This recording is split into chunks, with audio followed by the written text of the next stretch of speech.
Number 14, we're dealing with some tangents here. Determine if AB is a tangent.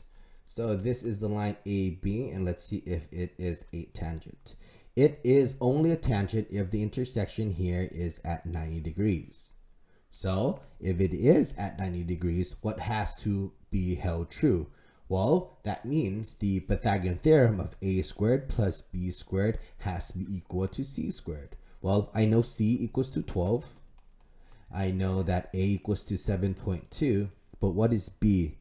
The b is this whole entire length. So if this is 4.8 and this is 4.8, the radius was 4.8, then the whole thing is going to be what my b is, which is 9.6.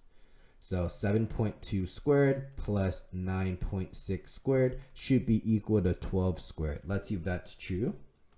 Plus 9.6 squared is 144, and that is equal to 144. So we would say yes, it is a tangent. There you go. That is how you determine if it is a tangent, making sure that the intersection is at 90 degrees, therefore making Pythagorean theorem valid.